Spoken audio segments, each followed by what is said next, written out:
एक झोरी था। झोरी भी था, पारकी भी था, बहुत कारागिर भी था। उसने 3 सोने की मूर्ति बनाई। मूर्तियाँ इस तरह की थी, तीनों के तीनों सेम टू सेम, कोई फर्क नहीं था। एक को देखे तो दूसरा अभी देखा ऐसा लगे।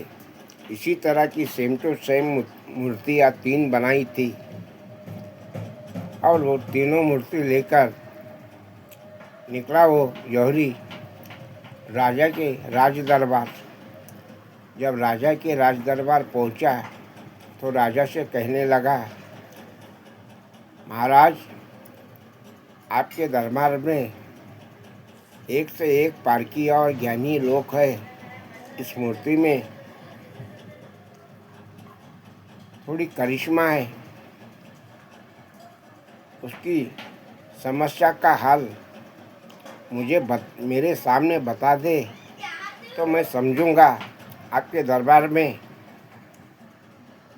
न्याय का पलड़ा है और ज्ञानी लोगों का झुंड है और ज्ञानी लोगों का रहस्य है।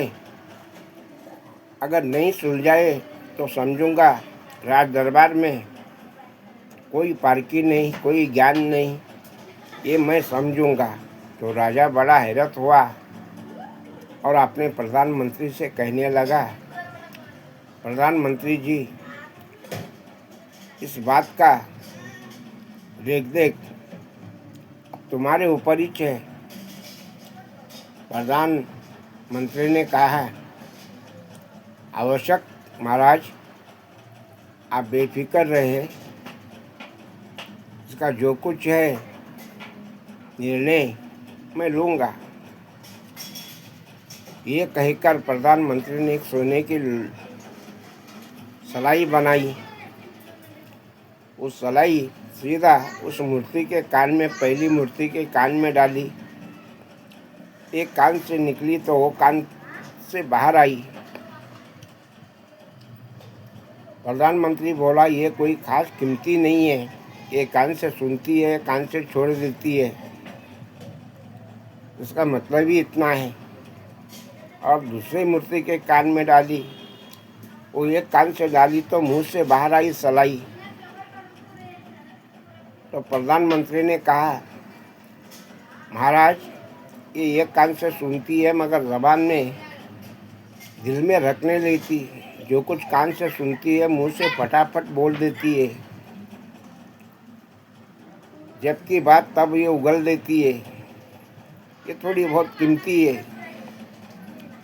और तीसरे मूर्ति के कान में डाली तो वो सीधा एक कान में से उतरी, पूरा सीने में जाके सलाई रुक गई। तब मंत्री ने कहा, महाराज, ये है ज्ञान का भंडार, सुनेगा सबका, करेगी दिल का। इसके अंदर ही ज्ञान भरा हुआ है। ये मूर्ति को महत्व है क्योंकि सामने ज़्यादा बोल नहीं सकेगी। इतना कहने पर जौहरी भी, बात सच है महाराज, यही इस मूर्ति की कारागिरी है, इस मूर्ति का भेद यही है। ये कहकर उस जौहरी कारागिरी ने हाथ जोड़े महाराज के सामने। तब मंत्री की वाहवाही हुई और वो तीनों मूर्तियाँ राजा ने खरीद ली गई।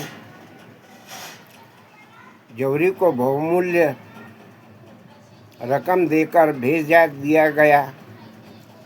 मेरे दोस्तों, कहानी अच्छी लगी तो शेयर अवश्य करो। धन्यवाद।